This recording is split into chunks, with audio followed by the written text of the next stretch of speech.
치매 걸리면 가족이 대신 다 결정해 줄 수 있을까? 성년 후견 제도의 진실. 안녕하세요. 오늘은 많은 분들이 오해하고 계시는 중요한 문제에 대해 말씀드리려고 합니다. 혹시 이렇게 생각하고 계시지 않나요? 내가 만약 치매에 걸리면 우리 자식들이 알아서 다 해주겠지. 집을 팔아야 할 일이 생기거나 큰 병원 치료가 필요하면 당연히 가족들이 대신 처리할 수 있을 거야. 하지만 실제로는 그렇지 않습니다. 법적으로는 가족이라 하더라도 치매 환자의 재산 처분이나 치료 동의 같은 중요한 결정을 대신할 수 없습니다. 이 사실을 모르고 있다가 큰 어려움을 겪는 사례가 전국 곳곳에서 끊임없이 발생하고 있어요. 실제로 일어나는 일들. 한 70대 여성분이 치매 진단을 받으셨습니다. 아들분이 어머니를 요양원에 모시기 위해 집을 팔려고 등기소에 갔어요. 그런데 곧바로 거절당했습니다. 본인 동의가 없으므로 거래가 불가능합니다라는 답변이 돌아왔죠. 어머니는 이미 서류에 도장을 찍거나 내용을 이해할 수 있는 상태가 아니셨거든요. 결국 아들분은 법원에 성년 후견을 신청했고 수개월의 심사를 거쳐서야 후견인으로 선임되었습니다. 그제서야 집을 처분할 수 있었고 어머니를 요양원에 모실 수 있었어요. 또 다른 경우입니다. 한 80대 남성분이 치매로 인해 의사소통이 불가능한 상태에서 갑자기 큰 수술이 필요했습니다. 가족이 수술 동의서를 대신 작성했지만 병원은 법적 효력이 없다며 수술을 거부했어요. 환자 본인의 의사 확인이 필요합니다라는 이유였죠. 결국 가족은 법적 절차를 밟아야 했고 그 사이 치료가 늦어지는 바람에 환자분이 큰 위험을 겪으셨습니다. 왜 가족도 대신할 수 없을까요? 우리가 생각하기에는 부모와 자식은 당연히 서로를 위해 결정을 대신해 줄 수 있을 것 같죠? 하지만 법적으로는 그렇지 않습니다. 대한민국 법 체계에서는 본인의 동의 없이 재산이나 신체와 관련된 중대한 결정을 내리는 것은 불가능해요. 가족이라 하더라도 예외는 없습니다. 그 이유는 간단해요. 가족 내부에서도 이해관계가 충돌할 수 있기 때문입니다. 예를 들어 재산을 처분하는 과정에서 자녀 중 누구는 동의하지만 다른 자녀는 반대할 수도 있거든요. 만약 가족 누구나 자유롭게 대신할 수 있게 해놓는다면 오히려 분쟁이 커지고 환자의 권리가 침해될 가능성이 생깁니다. 성년 후견인 제도가 해답입니다.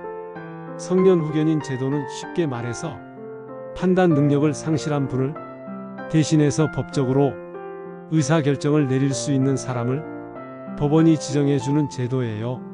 성년 후견인이 되면 이런 일들을 할 수 있습니다. 은행 계좌 해지하고 예금을 인출할 수 있어요. 보험금도 청구할 수 있고요. 부동산 매매나 재산 관리도 가능합니다. 병원에서 수술이나 치료에 대한 동의도 할 수 있어요. 각종 계약을 체결하거나 해지하는 것도 마찬가지고요. 즉, 치매 환자가 더 이상 스스로 판단할 수 없을 때 성년 후견인이 되어야만 합법적으로 이 모든 것을 대신할 수 있는 겁니다. 그 다음은 성년 후견에는 여러 가지 형태가 있어요. 첫째, 법정 후견입니다. 이미 치매가 발병해서 판단 능력이 상실된 경우 가족이나 이해관계인이 법원에 신청해서 후견인을 선임하는 방식이에요. 법원은 환자의 상태를 감정하고 가족들의 의견을 듣고 최종적으로 후견인을 정합니다. 둘째, 임의 후견입니다. 아직 건강할 때 미리 계약을 맺어두는 방식이에요. 내가 나중에 치매가 오면 이 사람을 후견인으로 하겠다라는 계약을 공증을 통해 미리 남겨두는 거죠. 이렇게 해두시면 실제로 치매가 발생했을 때 훨씬 원활하게 후견이 시작됩니다. 성년 후견 신청은 어떻게 하나요?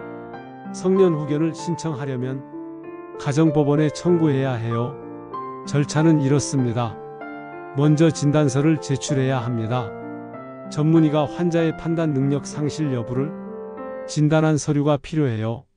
그 다음에 가족관계 증명서, 기본증명서 같은 가족관계 서류도 제출해야 하고요. 법원에서는 가족들의 의견을 듣고 환자의 상태를 직접 확인하기도 합니다.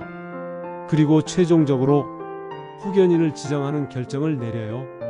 이 절차는 보통 수개월이 걸리고 경우에 따라서는 6개월 이상 걸릴 수도 있어요. 또한 비용도 몇백만 원까지 들 수 있습니다. 성년 후견을 신청하지 않으면 어떻게 될까요? 만약 성년 후견을 신청하지 않고 가족이니까 알아서 할 수 있겠지라고 생각한다면 어떤 일이 벌어질까요? 첫째, 재산을 전혀 활용하지 못해요. 집을 팔 수도 없고 은행 예금을 찾을 수도 없어요. 결국 환자의 치료비나 요양비를 마련하지 못하게 되죠.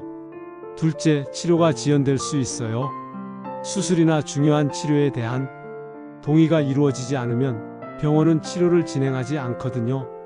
이는 환자의 생명에 직접적인 위협이 될 수 있습니다. 셋째, 가족 간 갈등이 커져요. 누가 환자를 대신해서 결정할 수 있는 권리를 가지는가를 두고 형제 자매 간 다툼이 생기기도 해요. 이 과정에서 환자는 더 큰 불이익을 당하게 됩니다. 미리 준비하세요. 이 때문에 많은 전문가들은 아직 건강할 때 미리 임의 후견 계약을 맺어두라고 권해요. 임의 후견은 치매가 오기 전에 미리 준비하는 것이기 때문에 나중에 절차가 훨씬 간단하고 분쟁도 줄어들거든요.